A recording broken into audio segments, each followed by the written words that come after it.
Hey everyone, welcome back to part 2 of the pad series. We're really glad you're here.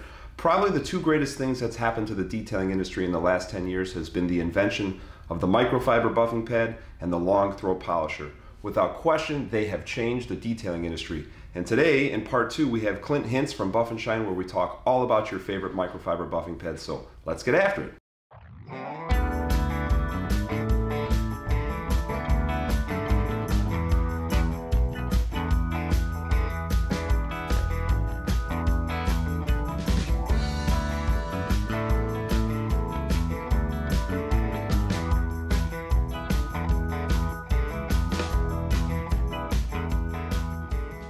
Welcome back. We are now getting into part 2 where we're going to talk a little bit about microfiber pads. I'm really excited about this because me personally, I've always loved the function of a microfiber pad. This is a really cool topic because one of my all-time favorite pads to use is what Buff & Shine calls the Oreo pad. But what's the real technical name for that pad? It's a UroFiber pad. UroFiber pad. So without any more ado, tell us about the UroFiber pad. You got it. I really kind of wanted to start with, you know, microfiber's been around actually for a while. Sure. And we make some microfiber pads, and I kind of brought up when we were talking about foam pads earlier that the evolution of the machines and the paint and things like that have changed. So with these new machines, the old microfiber pads just wouldn't stay together. Correct. They were made for different machines at the time that weren't around then. Right. So the pads that we're talking about today are more innovative pads. They're made for the bigger, the dual action, the long throw machines that are out on the market now. The pad that you brought up, our UroFiber pad, salt and pepper pad, Oreo pad, black and white pad, I can tell you is easily one of our best selling pads. For good reason. It's a great pad. Thank you.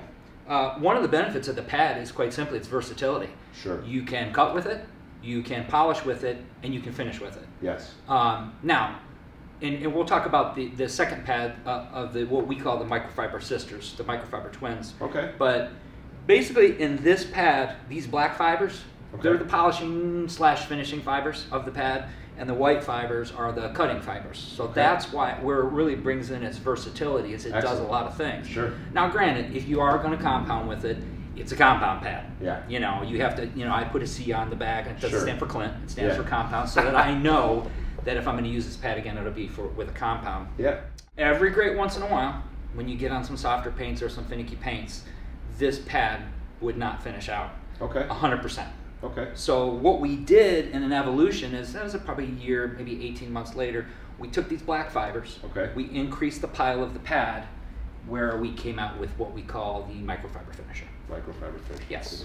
So this is a little softer than the Oreo pad you guys call. It's really that pad that if you're working on that paint, which we all know, you know, sometimes we just have no idea what we're working on until we get in there and start working on it. And even if we do our test spot and it's a repaint that we don't see, it could work completely different. But it really is for that small percentage of the times that the regular salt and pepper Oreo pad won't finish out. This will finish out to that good finish, with good color depth that you're looking for. Sure. Yeah. And similar to the foam pads that we were talking about before, how when I get a cream puff or a car that's in great shape or I'm doing maintenance stuff, this is the pad that I like to use after I've done my decontamination, because sometimes the Oreo pad is a little bit more aggressive maybe than I really need, and I'm just looking to kind of add the clarity back in the paint and that slick, you know, just buffed finish. I really like these pads, and I noticed that this pad seems, maybe it has to do with the pile of the pad, but I feel like I don't have to clean this pad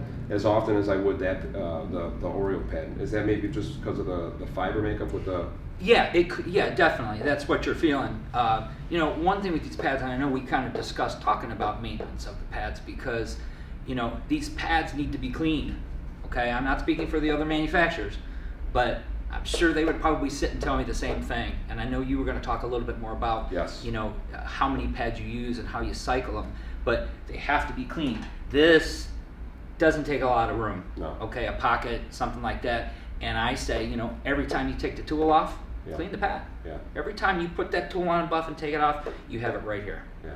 So now guys, this is something that I think is a really important piece. If you're watching this video and you're a detailing enthusiast, one of the big objections that I always had in my years as a sales guy selling pads guys would come up to me and complain and say, gosh, this pad is not lasting a long time. Yes. And it didn't matter if it was a Buff and Shine pad or a Meguiar's pad.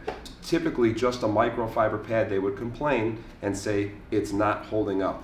And I would ask the guys some questions and say, can you just show me how you're using it? And the end result was basically the guys were that came from old technology, and they were trying to take one pad and advance around the vehicle and use one 6-inch microfiber pad to do an entire vehicle. And the truth be told is that you really just can't do that anymore. No. You can't. No, good comment. The point I'm trying to make is that I have noticed in my own shop that if I care for my pads and I'm going to do a paint correction, I will lay 3, 4, 5 pads out, and I simply just interchange them as I move around the vehicle. And two things happen when you do this. When you give the pad a moment to cool down, you're going to allow the glues and some of the things that hold the pad together a moment to cool down. The second thing that happens is whether you're using a compound or a polish, when you let the pad sit for 3 or 5 minutes, you're allowing an opportunity for the product to flash dry at the face of the pad. Correct. And at that point, when you go to pick up your pad, you can use the brush like Clint had said, and I know everybody who's got a tornador around, you can use your tornador and blow off the dried residue. And it really just helps you kind of leapfrog and prolongs the life of your pads. So if you're watching this video and you struggle with this, it's a simple thing to do. Get your hands on a couple pads and lay them out on your car and just change them out as you move around the car. Now, so, it's not that you're not going to reuse that pad. That's sometimes I think what folks don't understand. It might be a little bit bigger of an investment, to say, wow, I'm going to get 4 pads for that car. But what it does is, you are exactly right. You don't want to get these pads too hot, because what will happen is you'll love this pad when you start. But once you get about halfway through the car, it's not going to work the same. Correct. It's hot.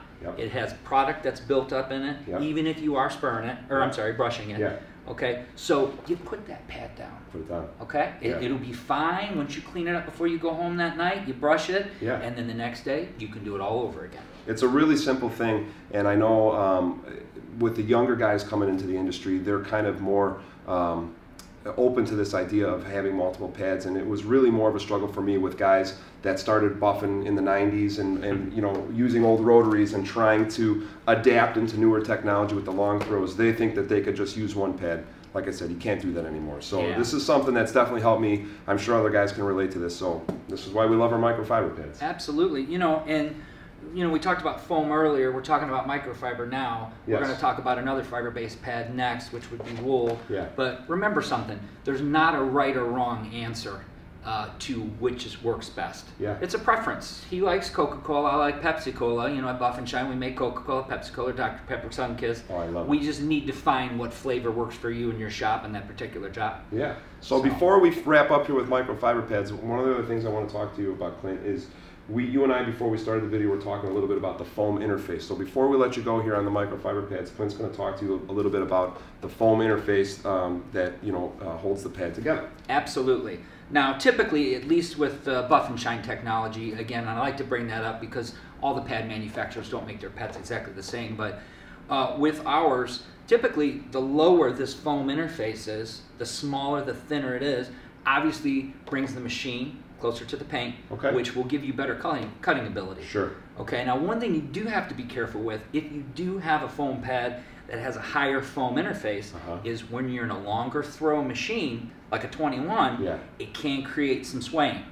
So in other words, if everybody can kind of understand, if the foam interface is higher, it's putting a lot of strain. And it doesn't matter whose pad it is. With that strain and that oscillation from those machines, it's going to break those pads down quicker. It's a great point. Now, you have, and even though I don't make this pad, you still have, this is a microfiber pad. It just has no interface. It might not have the durability. Okay. However, it probably has very good cutting ability with it being so close, depending on the microfiber package that's in the pad.